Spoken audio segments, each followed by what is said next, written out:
And we can now talk to Juliette Touma, who speaks for UNRWA, that's the United Nations Agency for Palestinian Refugees. And she's just been to Gaza herself and joins us now from Jordan's capital, Amman. Juliette, what has been your reaction to the resumption of fighting in Gaza?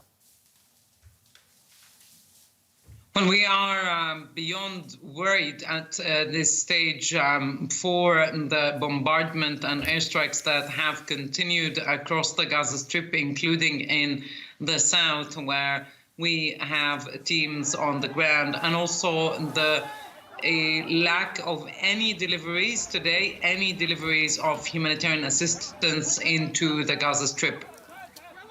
Now, were humanitarian organizations prepared for this renewed fighting?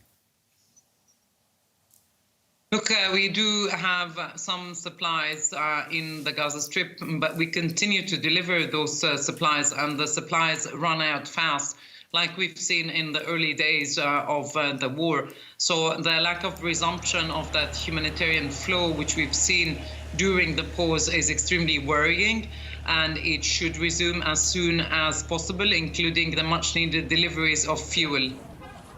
Now, what can you tell us about the humanitarian situation there in Gaza at the moment?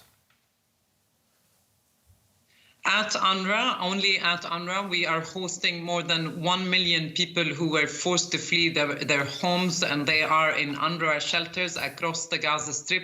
I visited one of those shelters in the south. It had 30,000 people in it, overcrowded.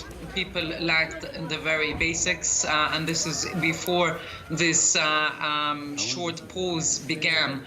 We could hear the sound of bombardment. People were still arriving to the shelter when we were there, even though it's been almost 50 days to the war. People lost everything, and they needed everything. One man was forced to sleep on the concrete ground because UNRWA had run out of mattresses.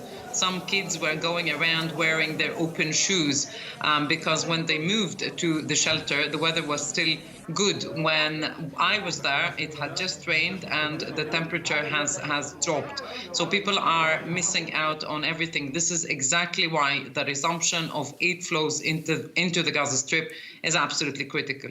And do you still think that you can bring more aid into Gaza?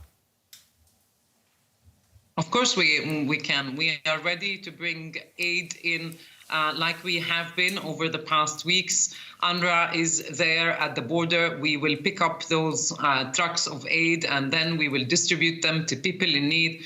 Like I said, 1 million people in our shelters, huge and overwhelming humanitarian needs in Gaza. Aid must continue to flow into the Gaza Strip. Juliette Touma there from UNRWA, thank you very much. Thank you.